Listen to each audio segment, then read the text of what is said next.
বাবারে, এ কি ভারী অসুখ হলো। বাবা গো, মরে গেলাম, আর তো পারি না। এই তো মহারাজ, আমি এসে গেছি। আমার খ্যাতির কথা আপনি তো নিশ্চয় শুনেছেন। আমি আপনার রোগ ঠিক নির্ণয় করে দেব।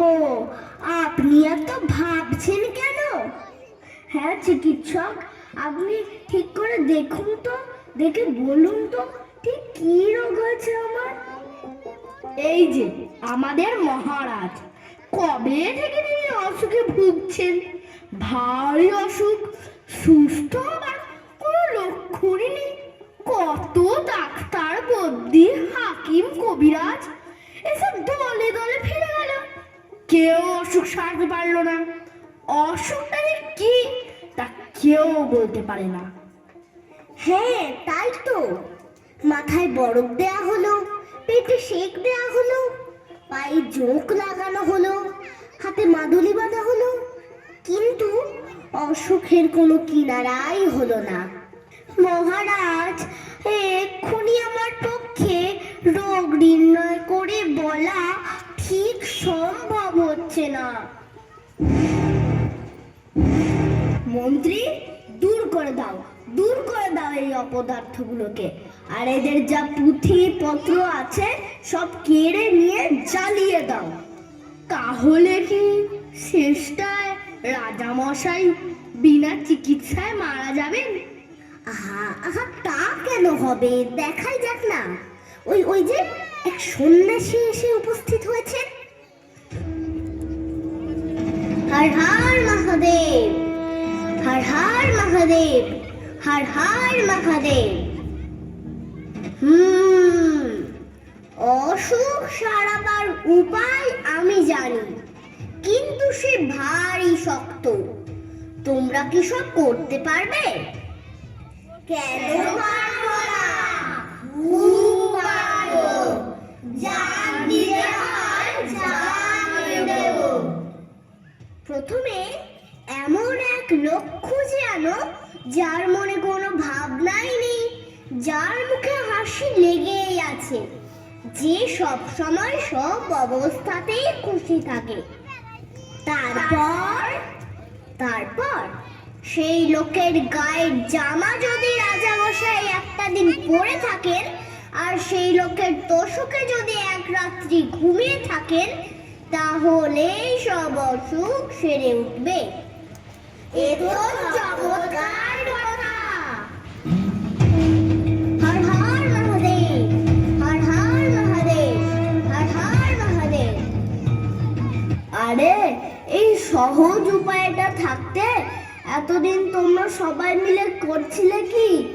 যাও, এক্ষুনি গিয়ে সেই হাসিওয়ালা লোকটার জামা আর তোষক নিয়ে এসো, যাও।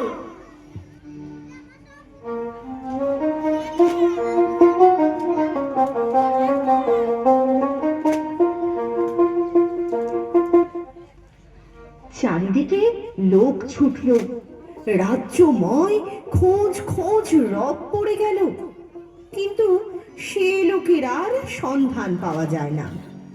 যে যায় সেই ফিরে আসে আর বলে, যার দুঃখ নেই, ভাবনা নেই, সর্বদাই হাসি মুখ, সর্বদাই খুশি মেজাজ, কই তেমন লোকের তো দেখা পাওয়া গেল না। এদের দিয়ে কি কোনো কাজ হয়? এ মূর্খেরা খুঁজতেই জানে না। এবার দেখছি আমাকেই যেতে হবে।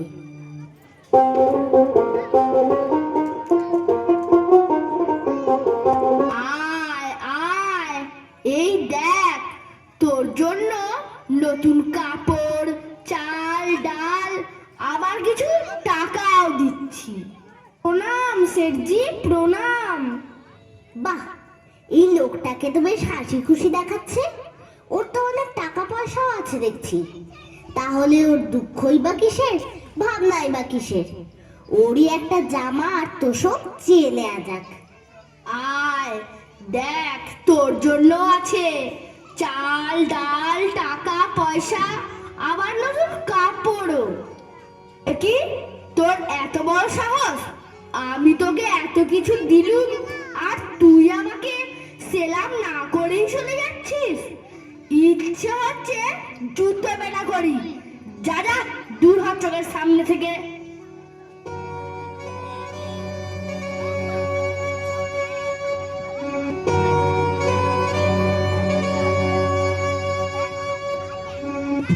দেখ বাবাজি, দেখবি নাকি? দেখ রে খেলা, দেখ চালাকি, ভোজের বাজি, ভেলকি ফাঁকি, পড় পড় পড় পড়বি পাখি ধপ। লাফ দিরে তাই তাইটি ঠুকে, তাক করে যায় তীর ধনুকে, ছাড়বো শটান উর্দু মুখে, হুশ করে তোর লাগবে বুকে খপ।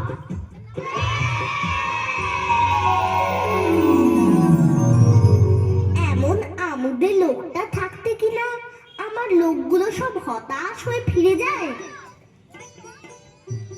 এই লোকটা কে হে? ও ও হচ্ছে গোবরা মাতাল। এখন দেখছেন কেমন খুশ মেজাজে আছে, কিন্তু সন্ধে হলেই ওর চিৎকার চেঁচামেচি আর উৎপাত শুরু হয়। ওর ভয়ে পাড়ার লোক তিষ্ঠতে পারে না। না, এভাবে দিনের পর দিন লোক খুঁজে চলেছি, কিন্তু তার সন্ধান তো গোটা রাজ্যে পেলাম না। তবে কি মহারাজ, বিনা চিকিৎসায়?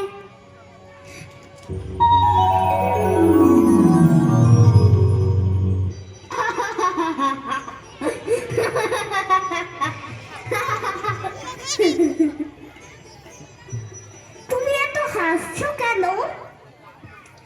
হাসবো না, পৃথিবী বন বন করে ঘুরছে, গাছের পাতা সরে সরে যাচ্ছে, মাঠে মাঠে ঘাস গজাচ্ছে, রোদ উঠছে, বৃষ্টি পড়ছে, পাখিরা গাছে এসে বসছে, আবার উড়ে যাচ্ছে। এসব চোখের সামনে দেখছি আর হাসি পাচ্ছে।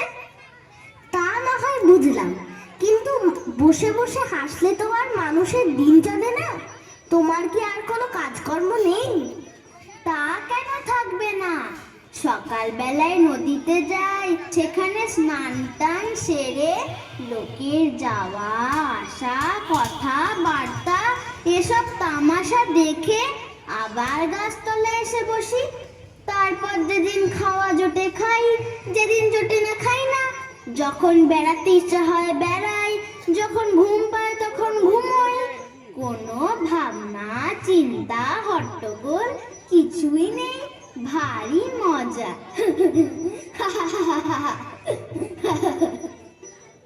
যেদিন খাওয়া পাও না সেদিন কি করো? সেদিন সেদিন তো কোনো লেঠাই নেই, চুপচাপ পড়ে থাকি আর এসব তামাশা দেখি।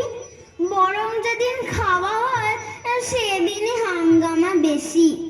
ভাত মাখো রে, গ্রাস তোলো রে, মুখের মধ্যে ঢোকাও রে, চিবো রে, গেলো রে, তারপর জল খাও রে, আঁচাও রে, হাত মুখ মোছো রে, কত রকম কাণ্ড।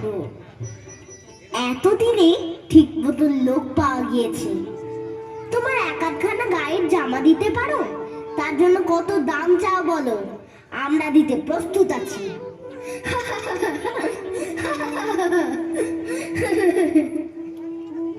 আমার আবার জামা? এই সেদিন একটা লোক একটা শাল দিয়েছিল, তাও তো চাই ভিখারিকে দিয়ে ফেললাম। জামাটা আমার ধারই ধারি না কোনোদিন। তাহলে তো মহা মুশকিল।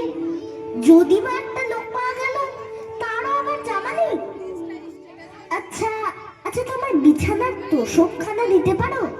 কত দাম চাও বলো, আমরা টাকা ঢেলে দিচ্ছি।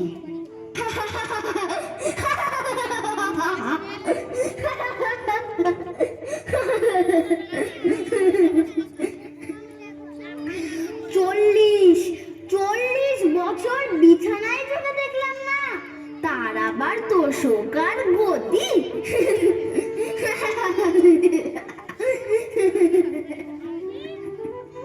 জামাও গায়ে দাও না, লেপ কম্বল বিছানাও সঙ্গে রাখো না। তোমার কি অসুখ করে না ছাই? অসুখ? অসুখ আবার কি? অসুখ টসুখ ওসব আমি বিশ্বাস করি না। যারা কেবল অসুখ অসুখ ভাবে তাদেরই খালি অসুখ করে।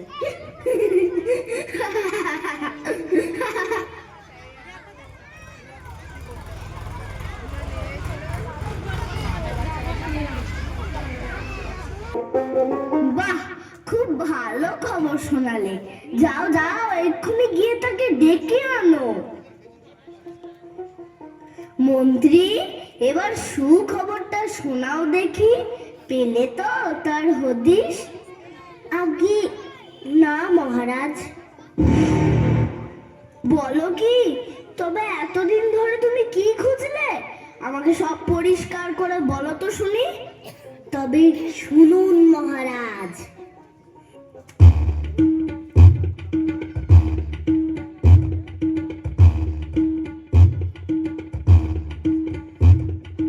এখন উপায় কি হবে? চিকিৎসাও হলো না, অনেক কষ্টে যা একটা উপায় পাওয়া গেল সেটাও গেল ফসকে। না, আর তো বাঁচাবার উপায় দেখছি না। আমি থাকি রাজার হালে, ভালো ভালো জিনিস খাই, কোনো কিছুর অভাব নাই, লোকেরা সবসময় তোয়াজ করছে, সেই আমার হলো অসুখ। আর ওই হতভাগা ফকির, যার চাল চুলো কিচ্ছু নেই, জামা নেই, কম্বল নেই, গাছতলায় পড়ে থাকে, যা পায় তাই খায়, সে নাকি বলে অসুখ টসুখ কিছুই মানি না। সে ফকির হয়ে অসুখ উড়িয়ে দিতে পারলো, আর আমি রাজা হয়ে পারবো না? হ্যাঁ হ্যাঁ, খুব পারবেন। যা হতভাগা মুখগুলো সব সভায় বসগে যা, তোরা কেউ কিচ্ছু করতে পারলি না। এবার এই দেখ, এই দেখ, আমি আমার অসুখ নিজেই সারিয়ে দিয়েছি। আজ থেকে আবার সভায় বসবো, আর যে টু শব্দটি করবে তার মাথা উড়িয়ে দেব। জয় মহারাজের জয়, জয় মহারাজের জয়।